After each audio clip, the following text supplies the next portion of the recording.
faire une intervention aujourd'hui sur le schéma directeur immobilier en ambulatoire qu'on a réalisé l'année dernière, OnePoint pour le GHT Paris Sud. Voilà, donc si je continue juste pour vous présenter un petit peu l'agenda de cette présentation. On va vous présenter rapidement les origines du projet, comme pourquoi finalement ce projet de schéma directeur immobilier ambulatoire. On a l'habitude de faire entendre parler de schéma directeur immobilier plutôt pour tout ce qui est intra-hospitalier. Vous aurez l'occasion de voir une démarche qui s'est voulu le miroir de ce type de schéma directeur immobilier revisité pour l'ambulatoire.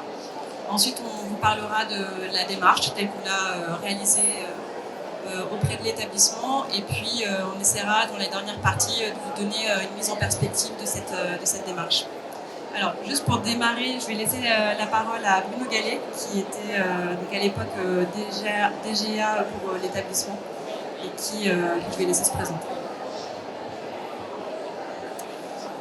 Bonjour, donc effectivement, j'étais il y a encore quelques mois à l'hôpital Paul Guéroult et à Fondation Vallée, où j'étais en charge des finances et du patrimoine. Et donc à ce stade, on m'avait demandé de travailler un schéma directeur immobilier ambulatoire.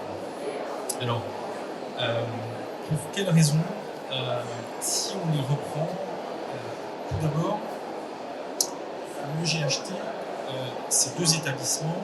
Donc, Paul Guéroult, qui est spécialisé en psychiatrie adulte, qui couvre deux territoires, des secteurs des Hauts-de-Seine et des secteurs du Nord. Et puis, on avait Fondation Vallée, qui est un petit établissement de pédopsychiatrie, donc qui lui est beaucoup plus intersectoriel, et qui couvre une bonne partie du territoire. Et donc, on était dans un contexte où on savait qu'on allait fortement investir sur les deux structures, et au départ, le projet d'investissement concernait surtout l'hospitalisation temporaire. Là, on avait un plan de bataille, un schéma directeur immobilier qui était essentiellement d'ordre capacitaire. Et ensuite, l'optique a été dit, dans un contexte où 85% de notre file active, c'est de l'ambulatoire. Aujourd'hui, les gens en santé mentale, ils sont très très peu hospitalisés. La plupart du temps, ils sont consultants, voire à la limite en hôpital de jour, mais très très peu d'hospitalisation. Il y a un larcin, donc je vais mettre de ce côté-là, ça sera mieux pour vous. Et donc on a en parallèle du schéma directeur hospitalisation temps plein, lancé une démarche sur l'ambulatoire en se disant l'extrême majorité de nos patients ne connaîtront que ça. Et ensuite, là où ça avait beaucoup de sens de le faire, et là où la société OnePoint nous a beaucoup aidé, c'est que quand on fait un schéma directeur immobilier ambulatoire, il faut avoir un regard très polyvalent. Il faut d'abord cerner les parcours de soins. On est dans une période où on parle en permanence de parcours de soins. En psychiatrie, et qui plus est en ambulatoire, ça a beaucoup de sens, puisqu'en fait, pour arriver à être repère pour les gens, ça veut dire qu'il faut connaître d'où les gens viennent. Donc ça, c'était un point qui a été assez important, de comprendre d'où les gens venaient, où est-ce qu'ils habitaient, pourquoi ils venaient, et par quels moyens de transport ils arrivaient. Et là aussi, on a fait une période qui était très intéressante, parce qu'on est dans une période où on est dans les constructions du Grand Paris. Donc il y a un certain nombre de métros qui sont mis en place, de tramways. Et il fallait faire la photographie de l'existant et aussi pouvoir projeter ce que seraient les mobilités et les transports demain avec l'impact des travaux du Grand Paris. Et puis aussi avec une approche un peu volontariste, structurante. Le risque en psychiatrie, c'est d'avoir tout un tas de structures ambulatoires éparpillées, de microstructures sur plein de sites différents. Et là, on profitait de cette étude aussi pour voir dans quelle mesure, à partir des contraintes territoriales qu'on avait, à partir des objectifs de couverture, à partir des transports en commun, comment on pouvait faire en sorte que plusieurs structures soient mutualisées ou qu'elles soient on dit conjointement justement pour correspondre à une logique de parcours. Aujourd'hui, ça peut avoir beaucoup de sens qu'un CMP partage ses locaux avec un hôpital logement, parce que le patient d'un CMP peut être le patient d'un hôpital logement. Ça peut avoir beaucoup de sens quand on voit certaines lignes de métro de se dire on concentre 2 ou 3 CMP sur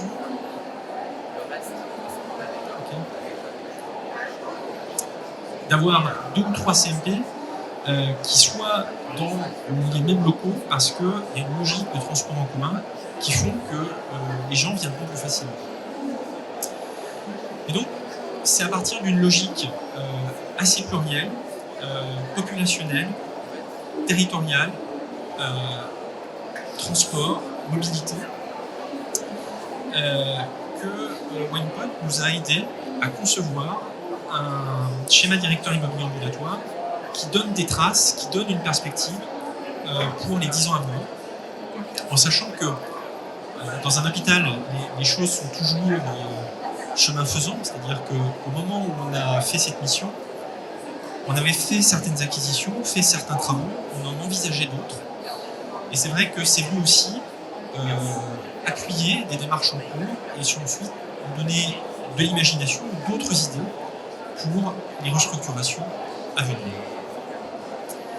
Et donc, c'est pour ça que c'est intéressant, c'est-à-dire que ça s'appuie sur un diagnostic qui est à la fois pluriel et prospectif. Et puis, ça permet de formaliser un projet et, à l'occasion de ce projet, d'avoir une démarche très concertée avec les utilisateurs. C'est vrai que quand le SDA a été fait, il y a eu des groupes de travail, il y a eu des présentations en instance, et ça a été l'occasion, en plus des chiffres qui venaient de WinePoint et des trajectoires qui étaient envisagées, de recueillir l'avis des médecins, des cadres soignants, et d'associer les utilisateurs à quelque chose qui au départ se faisait quand même de façon beaucoup plus aléatoire et souvent en fonction des opportunités immobilières qu'on avait. Souvent, la situation des CMP, l'historique, elle n'a pas forcément de cohérence. C'est en fonction des locaux qui ont été prêtés ou loués à bas coût ou des possibilités de logement qu'on a trouvées. Là, on avait vraiment une démarche stratégique qui permettait de fixer un cap à partir d'indicateurs qui nous permettaient d'avoir une certaine assurance, une certaine pertinence dans les choix qu'on faisait.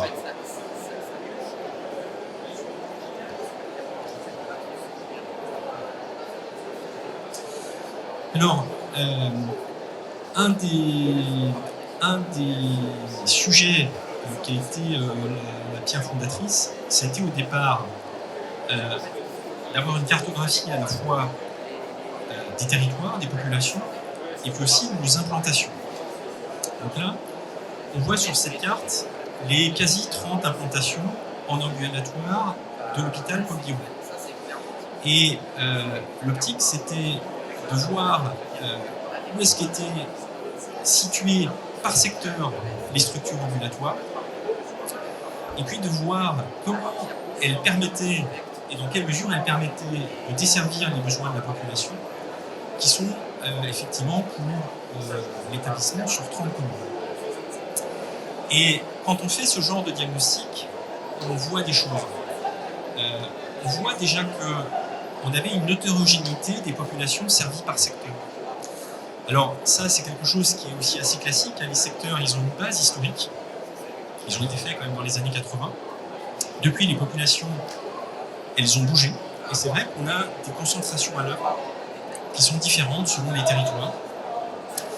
Et là aussi, ça permet d'avoir un regard plus fin sur ce que fait chaque structure et ce qu'elle peut faire compte tenu de sa localisation et des populations en présence. En sachant que, là aussi, c'est un autre élément de variabilité. Il y a des secteurs où on a une concurrence forte du privé, une concurrence qui est plus forte dans les secteurs du 92, et puis des secteurs où on est en monopole ou quasi-monopole, l'offre publique n'est pas concurrencée par de l'offre privée. Donc ça, c'est aussi un autre élément qui induit une variation. Mais en tout cas, c'était intéressant de poser ce diagnostic en termes de densité de population et en termes de répartition des structures obligatoires.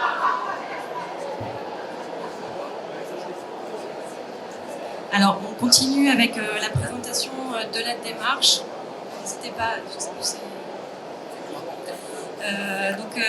ce qu'on a réalisé en fait en termes de démarche, c'est une première étape qui était la mise à plat. Justement, Bruno vient de l'évoquer, du maillage territorial. Donc voilà, effectivement, de se rendre compte un petit peu des ordres de grandeur et des indicateurs clés qui pouvaient permettre de caractériser la façon dont le territoire desservi par l'établissement était organisé à un instant T.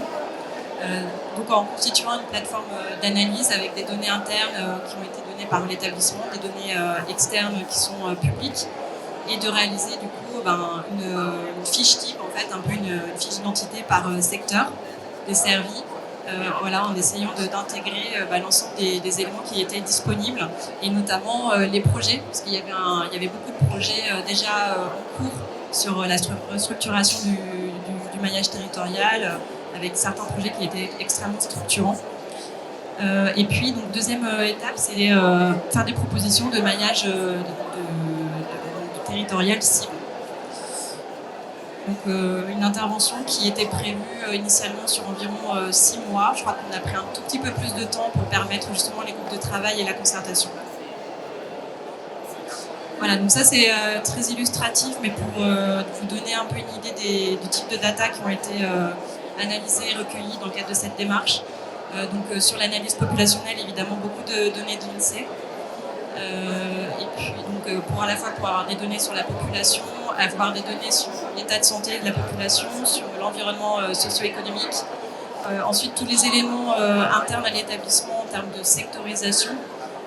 Et d'avoir notamment les éléments sur d'où provenaient les professionnels, parce qu'un des points clés aussi, on sait que le sujet des professionnels médicaux et non médicaux est extrêmement tendu dans les établissements, a fortiori pour les établissements de psychiatrie, et donc le fait d'avoir des professionnels de santé potentiellement éloignés des structures ambulatoires pouvait aussi avoir un impact, en tout cas un intérêt dans l'analyse pour les choix à venir.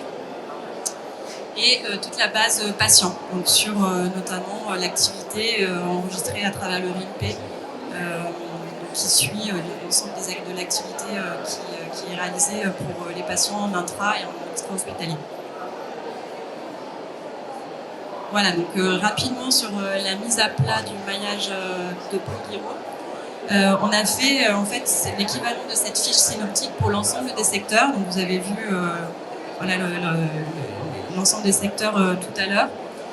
Donc ça nous a permis d'avoir d'abord cette vision globale avec plusieurs catégories en fait, de données qui ont été rapportées dans cette fiche synoptique. Donc l'accès au transport avec l'accès par bus, l'accès par voie ferrée. On a fait la distinction entre voie bus et voie ferrée parce qu'en fait il y a énormément de patients qui viennent plutôt en bus, qui est peut-être plus facile pour eux que de prendre des stations ferrées, donc pour des raisons de proximité et aussi d'environnement. Ensuite, on a regardé les structures, donc de savoir finalement comment se caractériser ces structures. Est-ce qu'on était plutôt propriétaire, locataire? Du coup, derrière, les choix ne sont pas forcément les mêmes.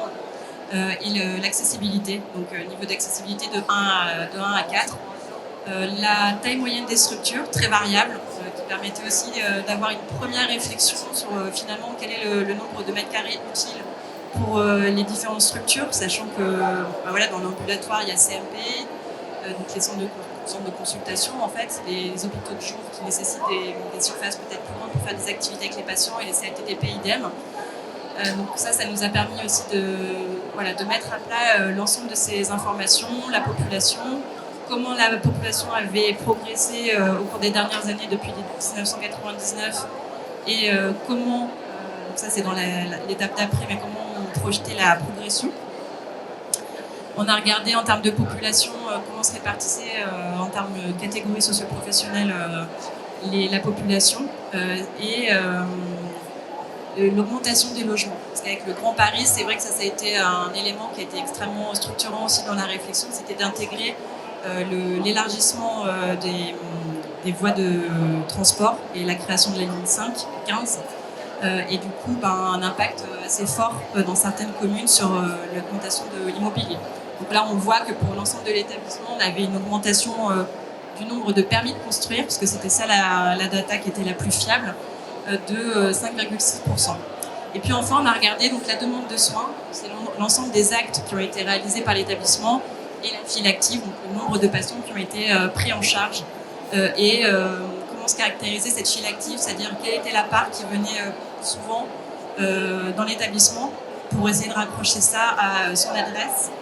Bon, ça c'était le projet initial, mais finalement ça a été plus compliqué que prévu. Mais en tout cas, voilà, d'avoir des éléments sur la part des patients qui avaient besoin de venir souvent dans l'établissement.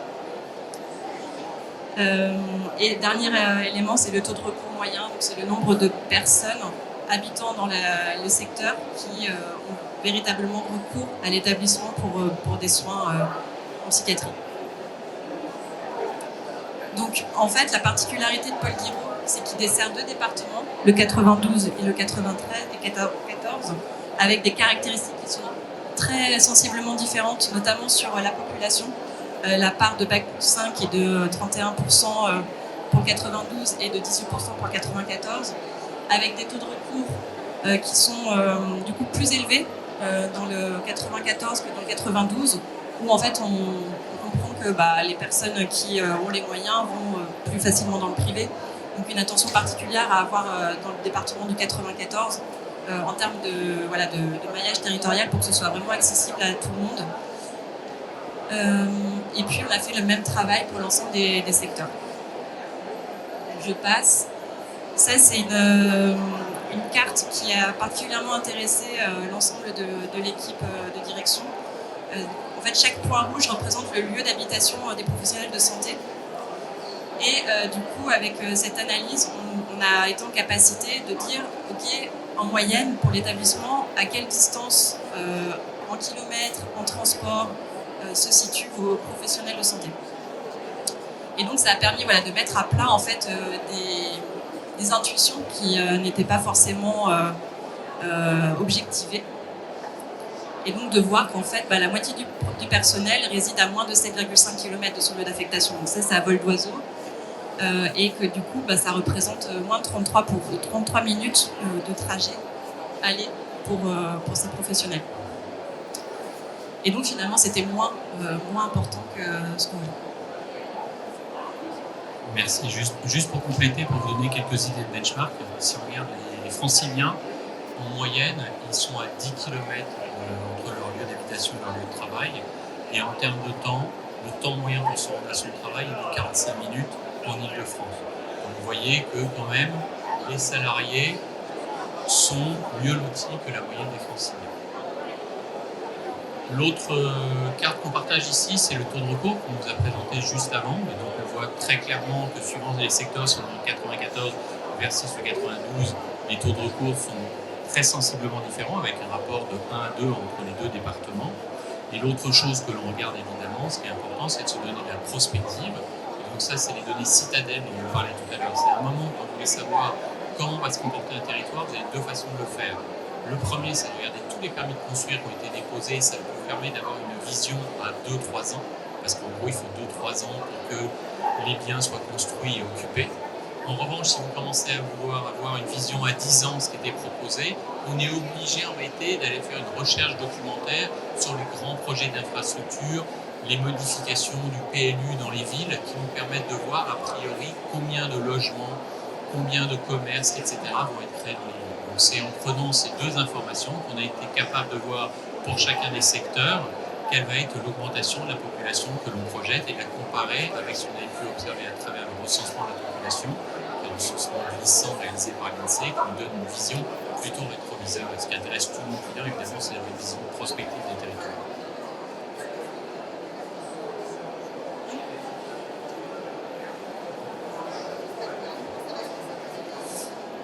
Et donc, Christophe, que je n'ai pas introduit, qui est notre expert data scientist pour la mission, effectivement. Donc, voilà, cette mise à plat nous a permis de faire ressortir finalement plusieurs constats.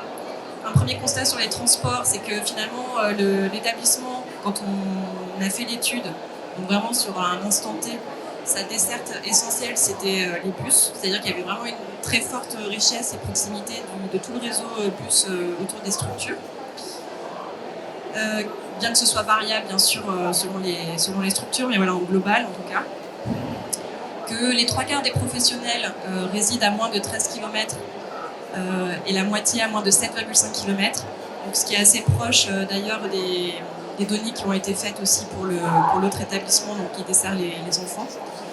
La demande croissante, bon, ça c'est pas un scoop, c'est au niveau français, hein, donc la demande en soins psychiques progresse depuis maintenant longtemps. Et avec en plus l'impact de la création des nouveaux logements anticipés du coup dans la réflexion à venir. Avec ce questionnement qu'on avait aussi sur le taux de recours qui ressortait plus faible finalement pour l'établissement qu'au niveau français, avec les biais qu'il peut y avoir à travers le recueil des données qui sont réalisées par les professionnels au plus près des patients. En tout cas, voilà, avec cette interrogation-là, de se dire finalement, à la fois l'activité augmente, la population va augmenter, et en plus, aujourd'hui, on n'accueille pas forcément l'entièreté des besoins de soins du territoire. Au niveau des structures, donc des structures d'une qualité d'accueil variable, donc ça, voilà, je pense que c'était des choses qui étaient connues, mais qui ont permis d'être bien mises à plat et voilà, très objectivées au regard des autres données qui ont pu être recueillies.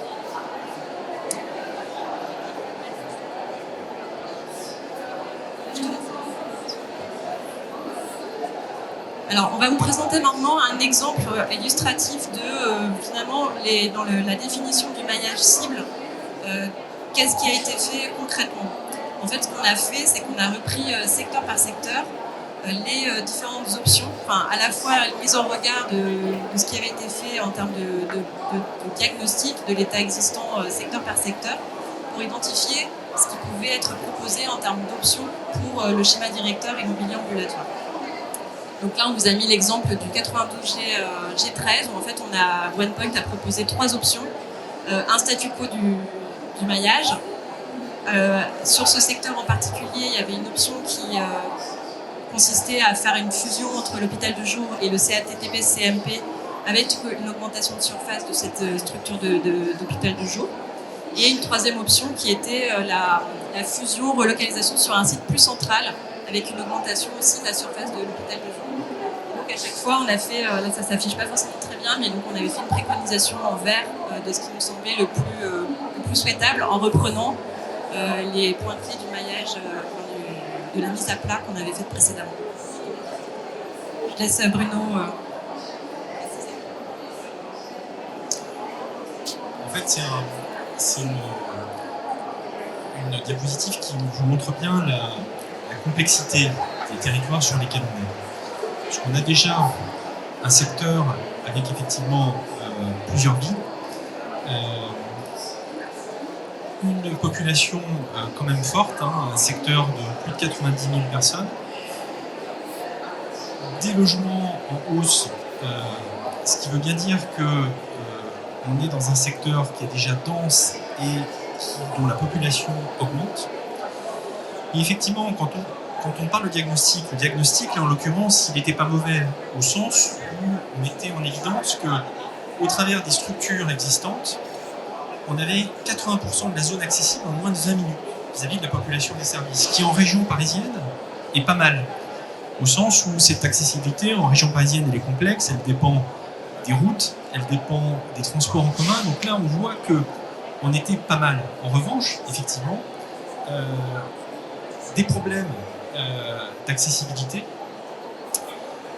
et puis aussi dans des secteurs où l'immobilier est cher, là en l'occurrence on était propriétaire, mais souvent dans d'autres secteurs du 92 on voyait qu'on avait une forte propension à être locataire. C'est vrai que dans le milieu hospitalier on n'aime pas les charges d'exploitation pérennes importantes, et une des optiques à chaque fois c'était de se poser la question de si on change, est-ce qu'on essaye de passer du statut de locataire au statut de propriétaire.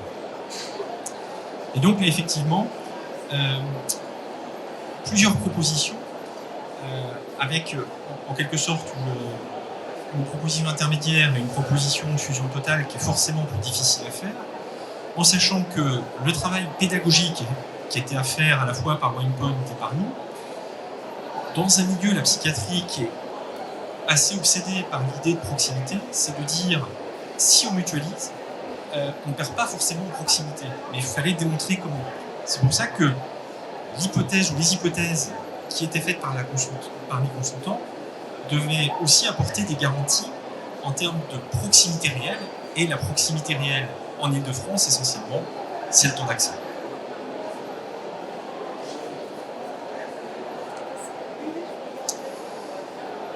Les conclusions sur le SDIA, c'est que ça a été un travail très positif pour nous, pour plusieurs raisons. La première raison, c'est que ça a été un travail fait en commun pour deux établissements. On était en direction commune avec Fondation Valais, on l'est toujours, et c'est vrai que ça donnait une occasion importante de travailler ensemble sur un sujet stratégique. Et un sujet stratégique parce qu'un sujet de maillage territorial. Et quand on travaille sur le maillage territorial, en fait, c'est comment mieux desservir nos populations, donc comment mieux servir l'intérêt général, être au plus près de nos patients et être identifié par eux, ce qui est un des problèmes de la santé mentale. Aujourd'hui, vous avez des acteurs actifs sur la santé mentale, mais ils ne sont pas tous repérés. Et puis, aussi un travail qui nous a permis de donner un cap réaliste à étaler dans le temps et qui nous a donné aussi l'occasion d'avoir un champ de compréhension commun entre le pilotage par la direction et puis les besoins, les attentes des utilisateurs. Donc là aussi, faire un travail commun sur un sujet et arriver à un consensus. Avec, pour l'activité future, donc deux points importants. La première, pour coupler aussi avec une dose d'efficience, c'est de bien être sûr de la surface utile qui est nécessaire. Aujourd'hui, les structures ambulatoires en psychiatrie sont toujours les mêmes. C'est toujours CMP, c'est toujours hôpital de jour, c'est toujours CATTP. Mais c'est vrai qu'il n'y a pas de standard finalement des besoins. Donc ça, c'est quelque chose sur lequel WinePoint nous a permis de progresser, parce que derrière, effectivement, c'est une garantie de bonne utilisation des deniers publics. Et puis aussi, et ça c'est un point qui conditionne notre légitimité, se donner des objectifs et se donner des cibles en termes de délai de prise en charge. Aujourd'hui, qu'est-ce qui fait qu'on a une perdition de patientèle? C'est parce que des gens n'arrivent pas à avoir des rendez-vous rapidement. Donc, un des enjeux pour nous, ça sera de se normaliser, d'objectiver des délais de prise en charge acceptables, avec aussi un levier supplémentaire qui est la téléconsultation. On avait une petite originalité sur le 92, c'est l'idée déjà ancienne, à côté de l'ambulatoire, de créer, d'identifier des lits de post-cure. Donc là aussi, ça fait partie des éléments qui viennent à ordonner, compléter et structurer une filière, un parcours de soins. Mais en tout cas, voilà, le travail intéressant et qui nous a appris beaucoup de choses. Ce qu'on a pu voir aussi, peut-être la conclusion aussi à deux, c'est que au travers de ce travail-là, on voit que la fiabilité et la disponibilité des données, elle n'est pas simple, et on n'a pas toujours effectivement des données très fiables, hein, ou en tout cas, on peut être aussi surpris par des données contre-intuitives. Que ce soit sur le temps d'accès au travail pour les professionnels, ou que ce soit d'où viennent les patients, on se rend compte qu'il y a des choses qui étaient attendues, qui se vérifient, puis d'autres choses où on s'y attendait moins. On voit aussi que on a des tailles de structure très variables et une difficulté finalement, c'est ce que je disais tout à l'heure, à estimer les besoins et à les normaliser. On voit que chemin faisant, tous les CMP, après des décennies de travail, ont développé des cultures de prise en charge qui ne sont pas les mêmes. Et derrière ce travail-là, effectivement, le travail colossal, c'est d'homogénéiser et de standardiser les manières de travailler. Donc ça, c'est vrai pour Paul Guéraud et Fondation Vallée, je pense que c'est vrai en France pour la psychiatrie. Il n'y a pas en psychiatrie, en santé mentale, de consensus aussi fort entre les psychiatres qu'on peut l'avoir sur notre spécialité. Et ensuite, dans les leçons et dans les enseignements à en tirer, c'est que le critère essentiel, c'est le délai de prise en charge. Et ce SDIA peut contribuer à se donner une méthode pour avancer là-dessus. Alors, ça suppose qu'il soit recueilli, donc il y a aussi une base de système d'information à avoir là-dessus. Il faut inventorier pour chaque structure les délais de prise en charge. Mais c'est vrai que derrière la question de délai, il y a la question de la localisation, il y a la question de l'accès.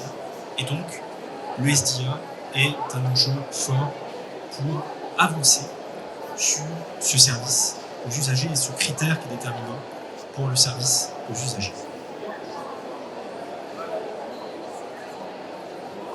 Merci Bruno.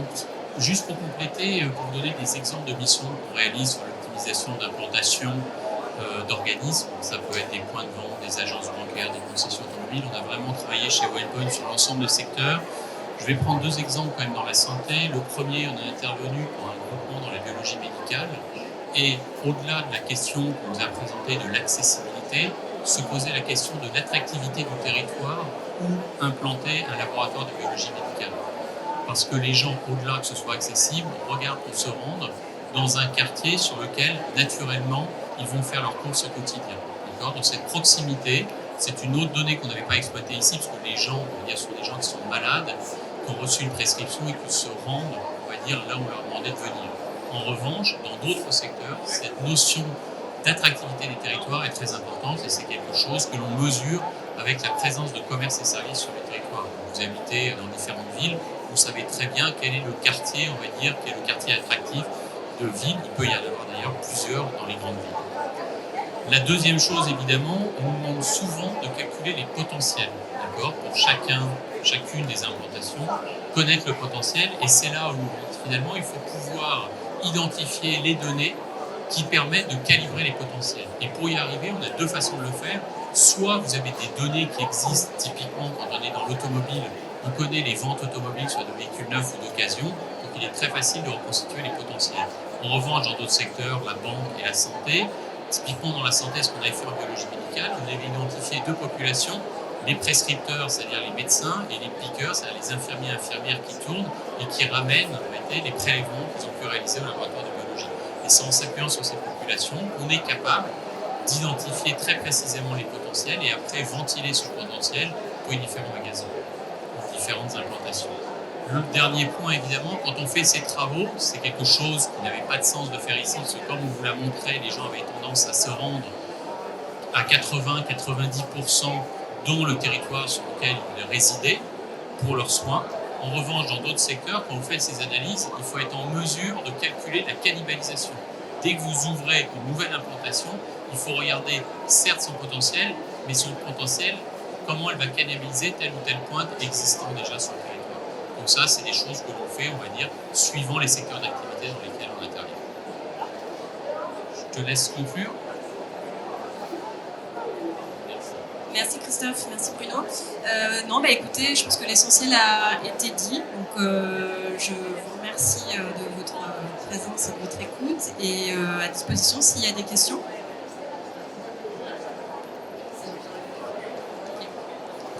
Voilà, je pense qu'on essaiera de faire une petite publication sur cette démarche qui, je pense, n'est pas si courante que ça finalement dans ce type d'établissement aujourd'hui. Merci, bon salon.